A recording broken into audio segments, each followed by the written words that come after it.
This computer. Recording, yes. Hello, everyone, and welcome back to Le Ricette di Giovanni, where we get together with friends and colleagues. We talk about opera, pasta, but today it's not going to be pasta. Then I'll tell you what it's going to be, and tenor Giovanni Consiglio. This whole blog started from an idea that I got when I was getting ready to present a new competition dedicated to tenor Giovanni Consiglio. Giovanni Consiglio was an avid cook, and he would never give away his recipes. And when he gave them away, he would always leave out one ingredient. That kind of prompted me to think about how can I connect with the people that I love, with the people that I appreciate in the opera and in the music world, and start cooking and hanging out together with friends and colleagues. So without further ado, I would like to introduce you to two people that are very, very, very close to my heart. I love them dearly. One of them, I don't see him that often because he lives on the other side of the world. He lives in Spain. But I will start with the ladies. Ashley Bill, a soprano, extraordinaire, New Yorker, artistic director of Divaria Productions. We have done several things together, and she was with Teatro Grattacielo, the company that I run. Last year, she did with us the 25th anniversary concert. And Anton Armendariz, yes, Diaz, who is artistic director of Sergei Productions. These two people have been working together for years. They come back and forth between New York and Spain, and last year for the New York Opera Fest presented a beautiful production of La Voix aux Mains by Poulain, and this was the Spanish company's debut in New York City. Phew, I said everything, and yeah, without further ado, hi guys. Hi, thanks so much for having us. I'm really excited to be here today. Thank you. I am excited too, and you know, one in New York, well, I am in New York too, in a certain way, on the other side of the river, in New Jersey, and Anton is in Spain. Yes. So first of all, before we start, and I will start with you, Anton, what are you going to be cooking for us? I'm going to cook something that is very Spanish, very typical, usually from the south of Spain. It's a cream or a soup made of vegetables. So we have the cucumber, tomato, onion, and green pepper. So with all these ingredients, we cook gazpacho, the famous gazpacho, which is very fresh, very refreshing, and very healthy. Right. And I must tell you, I love gazpacho. I've been in Spain so many times, and I never have enough. Not only this, but you know, I am a very big lover of one of the most important, for me, directors in the world, Almodovar. And somehow gazpacho is always part of his films. There's always some kind of gazpacho spiked with, you know, drugs or whatever. And yes, he's from the south. He's from the south, so it's very common for them to drink it. Yes. What about you, Ashley? So yeah, I love gazpacho as well. Actually, my brother Jeff, who you haven't met, my other brother who lives in Illinois, he comes to visit us every August, and his favorite foods are pesto and gazpacho. So in honor of him, like every August, my dad always makes gazpacho.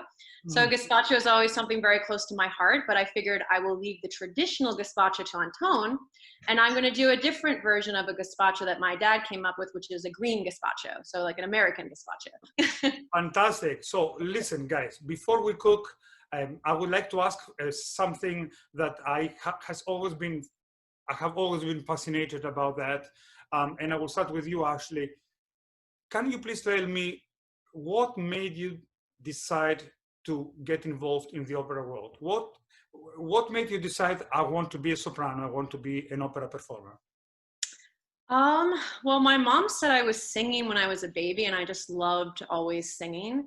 And when I was in, I guess, the 4th grade, when I was 9, my teacher recommended that I try out for the children's chorus at the Metropolitan Opera. So I sang there for 5 years, and I loved it so much. But at the same time, I also loved like Broadway when I was younger too.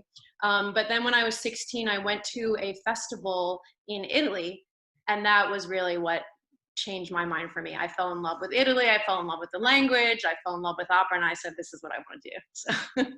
Wonderful. And I want to say about Anton, which I forgot before to say, that Anton is also a tenor, a character tenor. He sings a lot of operetta, he sings a lot of character roles. And now I will turn the question to you. What made you decide that you wanted to be involved in the opera world?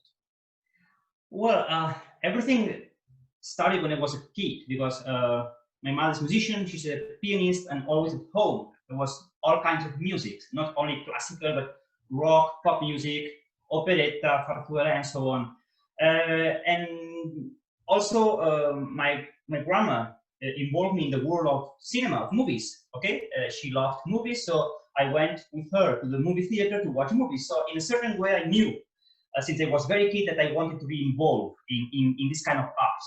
But then when I was 15, I was all day asking my parents, I want an opera, I want to hear an opera, I want to hear an opera, I want to hear Aida, I want to hear Aida, because I knew the triumphal march of Aida. So, and my parents always told me, I mean, you are too young for Aida. So you know, in Spain, we celebrate the Magic Days in January the 6th. Okay, that's the Epiphany. So one of the presents I had that day, that particular date, was the Traviata with Cotrubas, Milnes, and Domingo. And you can tell me, I was a nightmare for my parents, because I could listen to that Traviata 3-4 times every day. Wow. And that made me decide I want to do this. And in fact, I learned Italian just by the Traviata, because I learned all the words of that opera. Oh my God! Oh my God! Opera. Wow! And I mean, not only this, but because I know you so well, and I know that both of you run companies, so you don't only you're not only on the performing side, but you're also in the executive administration side. Both of you run companies that have success.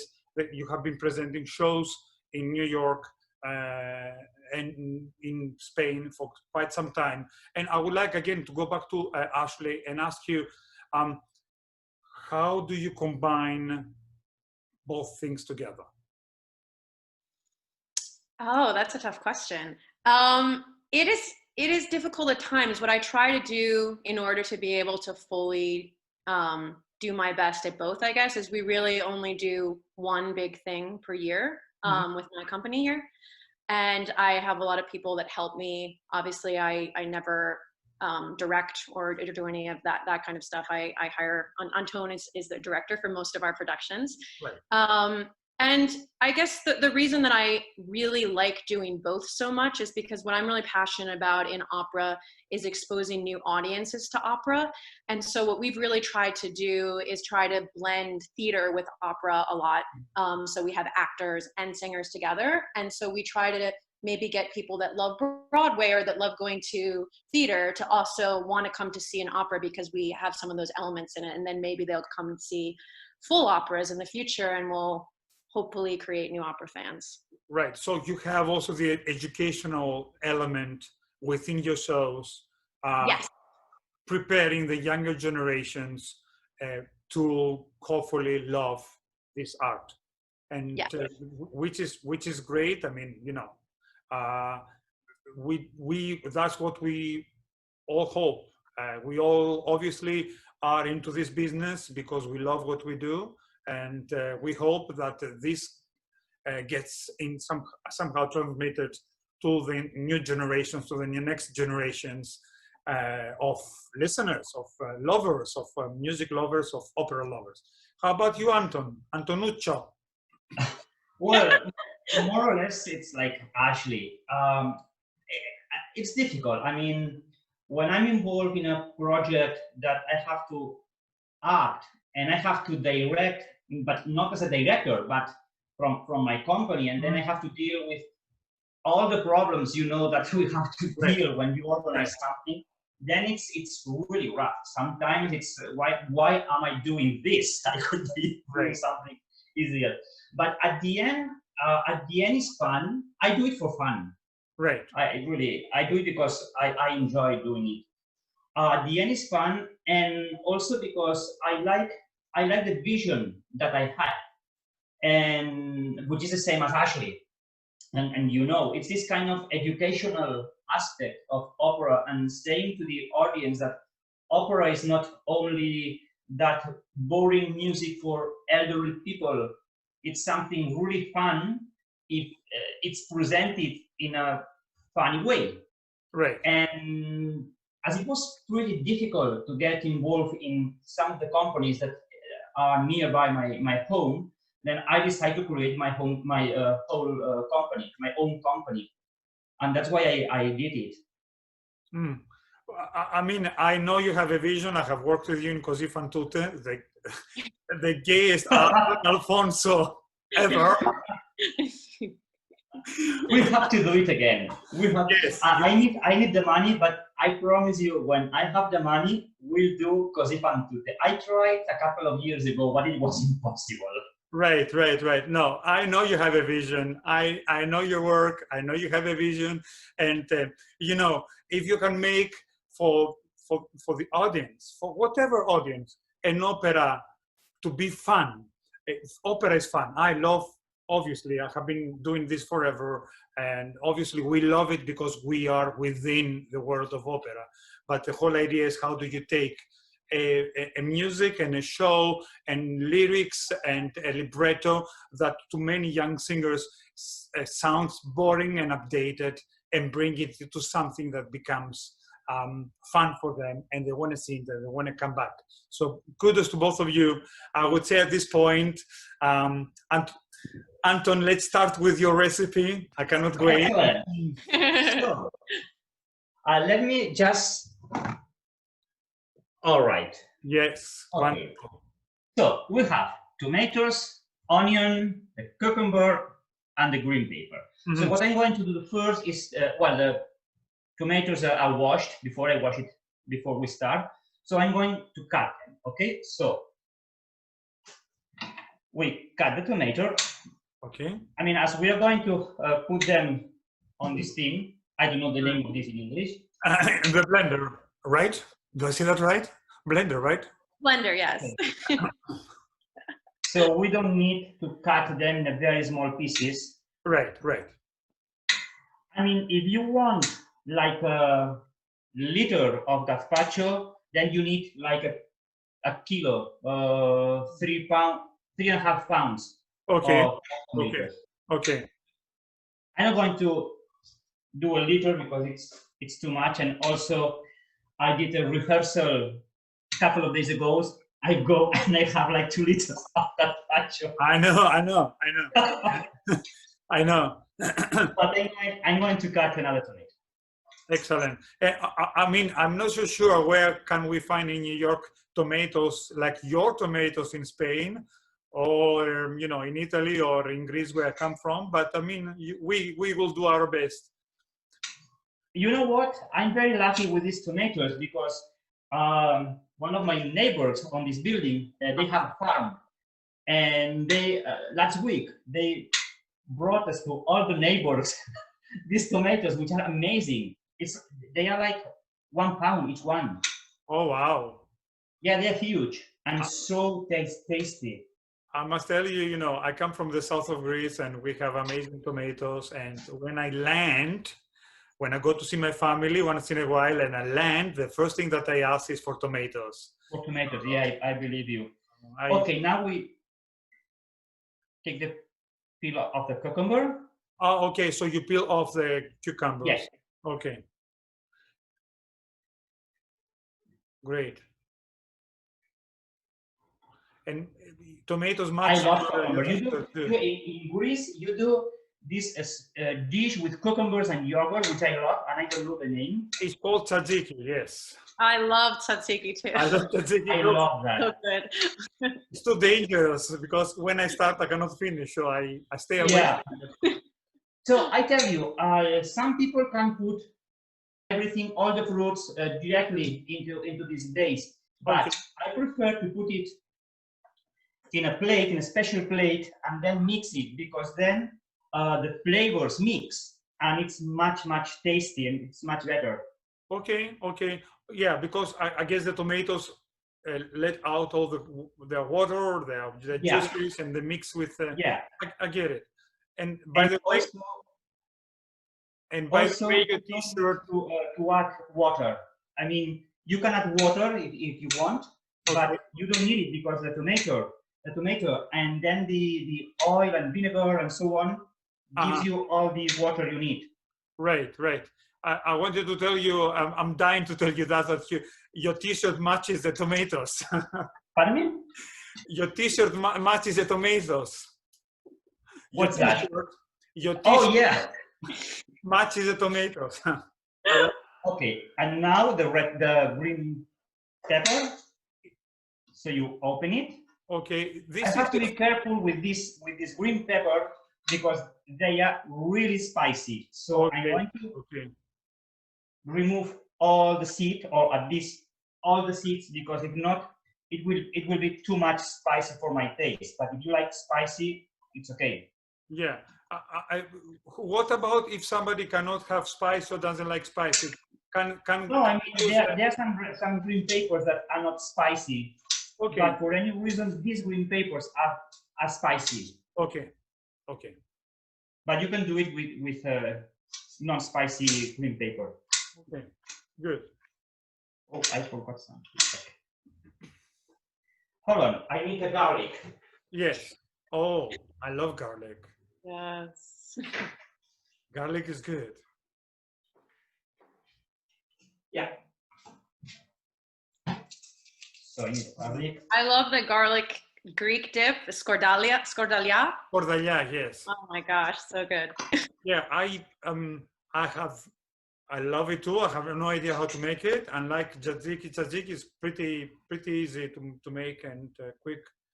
Scordalla, I remember my grandmother used to make, and my mother used to make scordalla for us. Wow. There are potatoes inside, obviously. It's not only garlic.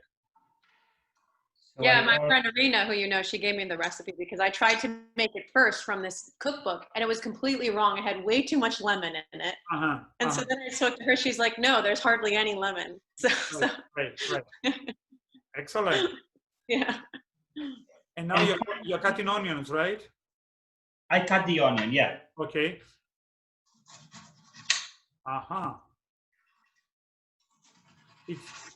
It's very interesting to me because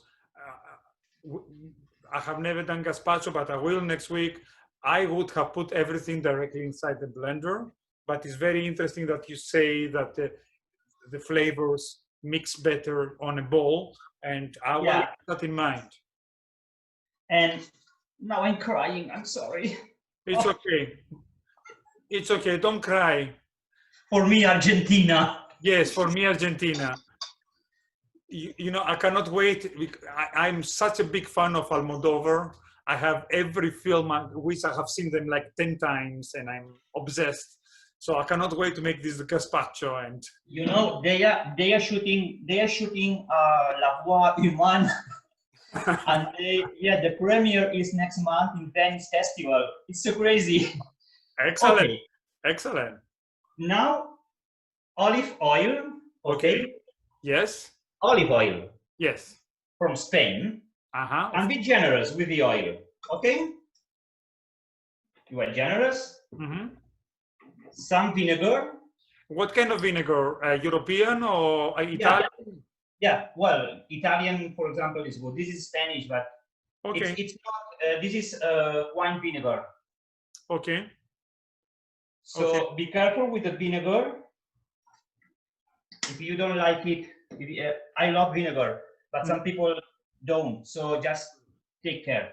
Right. Some salt, but I don't put much salt now because if it's too much salty, then it's a problem. But if it is not much salty, you can add the salt later.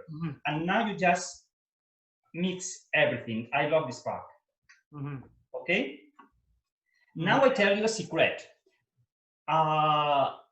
if you want that the flavors really melt one each other, you mix it very well. Then you put some paper here and put it on the fridge in the fridge for 1 day. Okay. All right, for 20 hours, 24 hours, something like that. And then you do the next. What I'm going to do now, you do it the next day. Mm-hmm. So, 1 Uh-huh. second. Yes.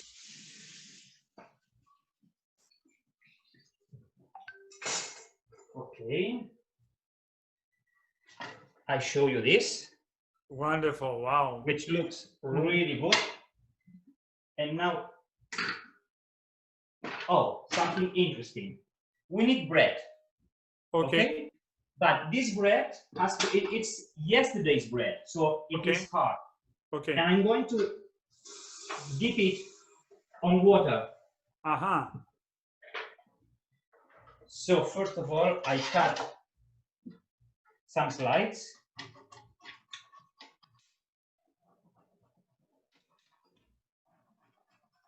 Because you can do it without the bread, but the bread gives it some consistency. You say? Consistency. Yeah, that. Yes. Between me and you with our accents, our Mediterranean accents. Yeah. And I tell you the truth, it's first time I use English on a cooking program. Listen, there is always a first time for everything. Yeah, absolutely. It's actually, you know, bread with soaked in water brings me back to my childhood, because when we make certain recipes that involve ground beef, we always put together the ground beef with soaked, water soaked or milk bread. So, okay. And now, the juice. so now the sauce. Okay. I'm going just to press it down. Okay.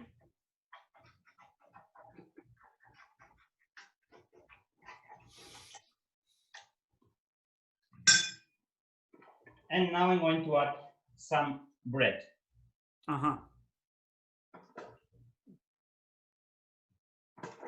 Wow. It's so simple and it's really good for everything. Yes, yes. And I mean, gazpacho it's also... So, as you can see, I don't need to add water. Mm-hmm. Okay. And now... And wow. Good thing I bought a new blender like a month ago. Let's see.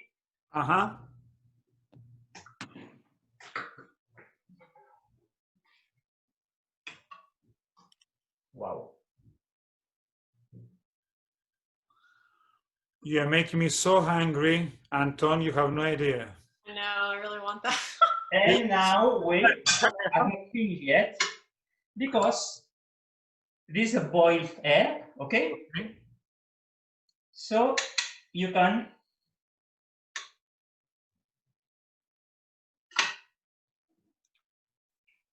and we have the gazpacho. Wow, wow. And it's so creamy, like crazy creamy. Yes, I mean, you can play with that. It depends on the quantity of water and also in the quantity of tomatoes and the tomato juice that is going to be made here. If you don't want it so creamy, you can add some water. So for example, I'm going to taste it.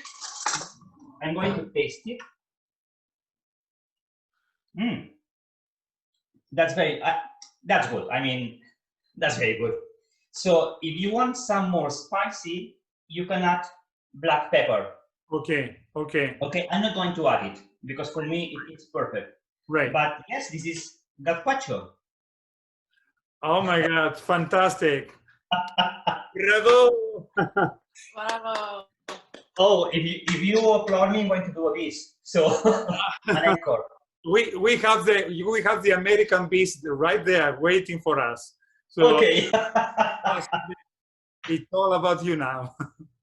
Okay, so I like to prepare the ingredients in advance, like the mise en place. I don't know if you guys can see, but I'll just go through them each for you. Yes. So the first one is cucumbers also, and Okay. like Anton, I peeled them and then I cut them. Okay. You can use regular cucumbers, or if you use the English cucumbers, they don't have the seeds. So if you use English cucumbers, I would say it's about 1.5 cucumbers. If it's the regular cucumbers, which are smaller, it's more. Then there's olive oil. Okay. So like 1/3 cup of olive oil. Then there are scallions, 3 scallions chopped. If you back Now, up, we can see a little bit better because the what? light is a little bit strange. Okay. There. Move over. Perfect. Yes. Okay. So the scallions, you don't want to use the top part necessarily. Okay. But what's very interesting is that, and what I've discovered through the pandemic and everything, and my dad uses this trick a lot, is that if you don't use them for this, you can set them aside and use them for soup, which you could also do with the leaves in celery, for example, or the bottom part of the asparagus. And my dad has been making like millions of different types of soups in order to use all our leftovers. Like I like to make a lot of rice dishes. He even takes some of my risotto sometimes and puts it into a soup and creates new soups. So that's one thing you can do so you don't waste all your ingredients. Then there's avocado, like 1 avocado. You got me in avocado already. Yes.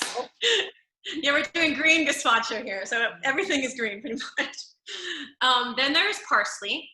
Excellent. And you might think that you just want to put it like directly in. However, if you have like the stems, it can get caught in the blender. So it's better if you either remove the stems and take out the leaves, or you can chop it in advance.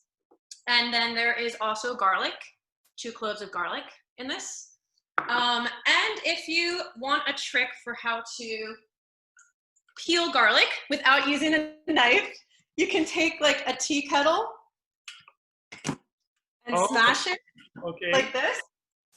And so then it will come out without you having to do much. Excellent. Yeah. But I pre-did most of it.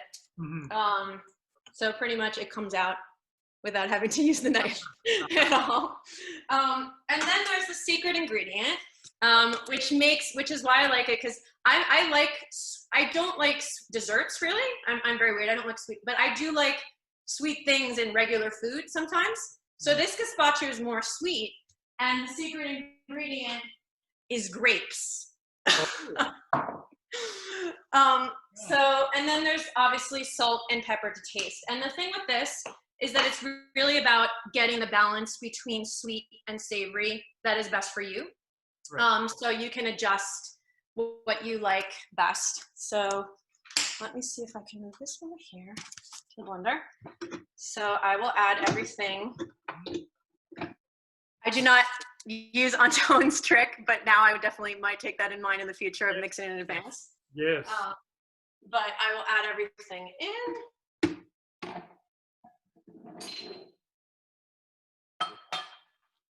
I cannot wait to try that because I do love sweet and savory too. So, and I love avocado. I love avocado. I can eat it with everything. I can tell you stories about avocado.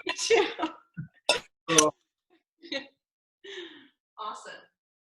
Yeah, and so the thing about this is like when you make it, definitely like taste it as you're going and adjust it to your flavor. So like I set aside some extra grapes and extra cucumbers if I want to make it like more sweet or more spicy. Okay. Okay, so cucumbers and then garlic and the olive oil. Wonderful. And you add a little bit of salt. Mm-hmm.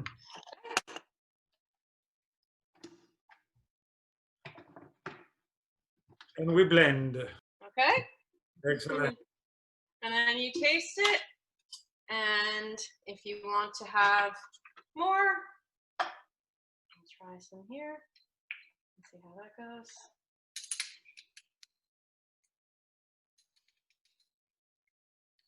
I might want a little more grapes for my taste. Yeah, so yeah. I would add more grapes. But if you like it more spicy, you might like it like this. So there we go. Wonderful. Thank you so much, Ashley. You know, I want to. Yes, Anton, please. Yeah, there is the secret ingredient. It's love. You have to do it with love. Yes, yes. I mean, cooking is love, and you know something. What people do not know about us in the opera world, opera singers, etc., is that we are a tight community. And so when we are in a production together, we spend a lot of time on the stage, a lot of time rehearsing, but we also spend a lot of time in kitchen, cooking for each other, hanging out, sharing stories. And what a nicer way to actually get to know your colleagues or get to see the colleagues that you haven't seen in such a long time in between productions by, you know, getting together and cooking and just enjoying a meal. What I wanted to ask you now, and I will start with Anton this time, is how do you experience COVID-related loss? Pardon me, can you repeat? How did you experience COVID-related loss? Oh, excuse me, ¿me la puedes traducir? Sí, ¿cómo es tu experiencia con la idea de perder cosas en COVID? ¿Qué has perdido con COVID? Okay.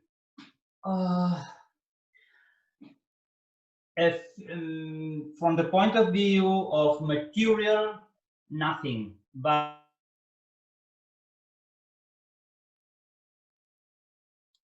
We lost you, dear. not for the pandemic, at least in Spain, not for the pandemic as we spend in March, April, and May, but how people is nowadays, this August and July, dealing with other people, and it seems that nothing has happened.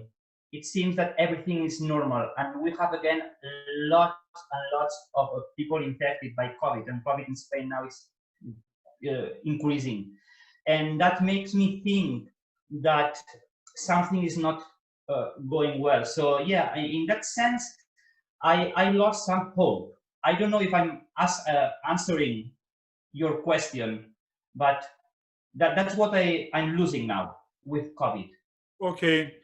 Okay, yeah, I mean, it definitely answers my question. And what about you, Ashley? I've been fortunate to not lose any family members, but I have several friends who have. My best friend lost her father, unfortunately. And I would say the sense in COVID, it seems like it's really hard to, obviously, as you know, to create music without being able to be in person. Right. So I miss a lot the companionship and spending time in person with friends, both and musicians, and creating things together as a community. That's definitely what I feel like it's hard to replicate online. We can do shows online. We can meet friends online. I don't think it's the same. I mean, you can't give your friends a hug. There's something that's missing about the personal contact that is difficult. And obviously I'm not going to do that because it's not safe for us to do it, but it's hard to really experience that in the same way, relationships. Right. I mean, listen, obviously the human component right now is not there, obviously. We are all in distance, and obviously it's not the same like having the bodies close to you. But on the other side, we have to find ways, we as community, to keep going and to keep growing into something new that we didn't think we would experience until a few months ago. And I must tell you, in a way, a little bit makes me personally excited, because I am one of these people that gets excited about something new, about a new prospect, about I always trying to find what can I do, not only to make the world better in a certain way, but how can I take a difficult situation and turn it into something else. And knowing both of you, I know that you are in the same boat like me. You always try to find new ways to keep building what you have been building in your careers, in your lives until now. And I would like to leave you with one last question. And this time I'm going to start with Ashley. Okay. What would you like the people to know about you? Anything you want to say? Anything? I guess that in addition to music, I'm very passionate about languages. I love learning languages. I love experiencing other cultures. I think that's part of why Anton and I formed such a special connection. I mean, we met in Italian in Rome, and we didn't even know each other. Oh. And he was like, "I'm coming to New York," and I have to admit that I thought it was a little weird. I was like, I barely talked to this guy in the entire program. We were both part of the Natascoto program in Rome. And I was like, I don't know him, but okay, I'll meet him. And we met, and that's like created our relationship and connecting in Spain. And I didn't really know Spanish so well when I met him. So that also like inspired me to want to learn Spanish as well. And I really love connecting with people on that level. Right. And I know, how many languages do you speak? 5 languages. 5 languages. Wonderful. I mean, fantastic. How about you, Anton? A part of the music. Well, I like dealing with people, with all kinds of people. I mean, this different social traits and so on, they are not a problem for me, because I can learn from everybody, even from the people who are really, really the opposite. Even I tell you, I really love to meet people who are really the opposite, because then I can learn a lot about that people and about myself. I mean, that doesn't surprise me, because I know you a little bit, and I can tell you that this is an incredible quality that I wish I had. I am working on it, to learn from the others, to learn from people that they are totally the opposite of me, because sometimes, you know, we people, when we met somebody who is totally the opposite, we tend to put a wall between us, and it's an amazing quality. What can I say? Wonderful for you. Maybe I should move to Spain. You can adopt me. I'm going to call you Daddy, and I'm going to learn from other people, and you will make gazpacho for me every day. Okay. And watch Pedro Almodovar movies. All right. Sounds like a plan? Yes, it sounds like a plan. I highly recommend it. I've been treated very well in all my visits to Anton and his family. Yeah, I tell you the truth. I cannot wait. I cannot wait. Really that così, I've been trying to bring you to Logroño and do something together, but it's been really difficult to get the money. It's really difficult. But I got it, because last year I could accomplish one of my dreams, which was the concert of oratorio with some friends, with Ashley also, and some friends from the United States, and they came here. So I want to accomplish my other dream, which is our Così fan tutte in Logroño, I tell you. Okay. Oh, thank you guys. It was amazing. Thank you for being with me today. And Ashley, we are close, so I will see you, I'm sure, for in person. Anton, I hope to really see you soon. In the meantime, we saw Thank you. And I loved it. Thank you. Thank you. Bye-bye. Grazie a tutti. Ciao. Arrivederci. Ciao. Ciao. Ciao. Wait a minute.